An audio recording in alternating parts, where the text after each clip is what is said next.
बारे में बात नहीं करूंगा। मैं आवाम की बात करता हूँ। मैं आवाम की बात करता हूँ। वो उसका जवाब जनता देगी।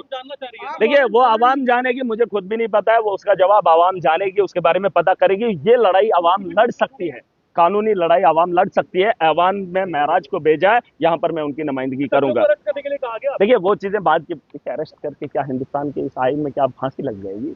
अरे अरेस्ट हो जाएंगे, बाहर आ जाएंगे, फिर भी आवाम की बात करेंगे। ये कोई नया मामला नहीं है, लेकिन फिर भी ऑनरेबल कोर्ट की हम रिस्पेक्ट करते हैं, इज्जत करते हैं।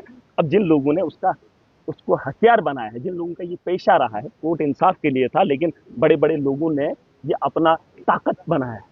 क्योंकि कोर्ट में जाएंगे, वकील को लाएंगे, लीगल नोटिस करवाएंगे, तो वकील को कुछ भी बोल के अब अगला बेचारा परेशान है, कहाँ जम्मू के चक्कर काटेगा। तो सुन लीजिए, कहाँ हाई कोर्ट का चक्कर काटा था। ये इंसाफ था आवाम के लिए, लेकिन कुछ अमीरों ने इसे जो है अपनी ताकत बनाया है। जैसे शेर पालते हैं, कुत्ता पालते हैं, वैसे ही इन्होंने कानून का सहारा रखा है कि एक जो है कानून भी रखेंगे। वकील को पैसे दे दिए, किसी के खिलाफ केस कर दिया, चाहे सच हो या झूठ हो, फिलहाल उसको कटघरे में खड़ा कर दिया।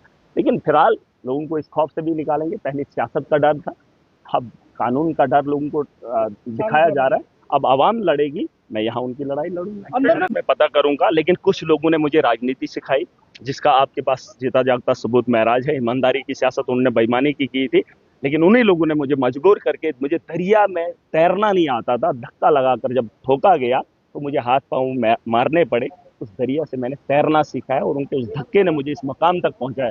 अब कोई कानून का इस्तेमाल करके मुझे कानून के कटघरे में खड़ा करना चाहते हैं, वहां पे जलील करना चाहते हैं, वहां पे मुझे बेड़ियां लगवाना चाहते हैं। लेकिन उन लोगों को पता है कि कानून में इंसाफ है, और इंसाफ अगर हो गया तो कानून भी सीखेंगे। जिन चीजों से ये आम आदमी को डराते थे, अगर उसके बारे में भी जानकारी होगी तो यकीन जानिए, आज हमारा नंबर है तो अगला नंबर उनका भी होगा।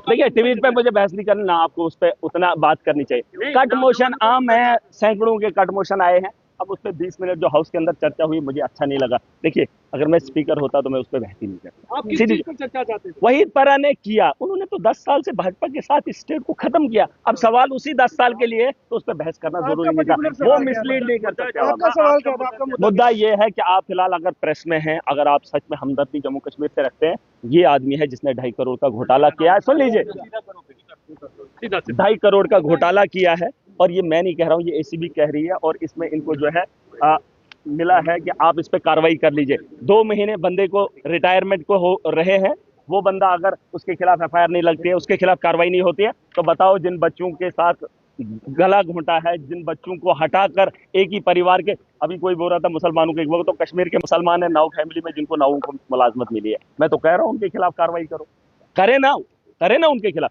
अब जिन लोगों ने उन्हें नौकरी दी है, क्या उनके गरीबां तक ये हाउस जा सकता है? अब उसमें कौन लोग हैं मुझे नहीं पता है, लेकिन उन लोगों के खिलाफ कार्रवाई होनी चाहिए। और जो सड़कों पे पिट रहे हैं, वो हमारा नौजवान है, उनकी आंखों में आंसू महराज नहीं देख सकता। उनके जज्बात के साथ खिलवाड़ होगा, महराज पूरी ताकत से आवाज रखेगा।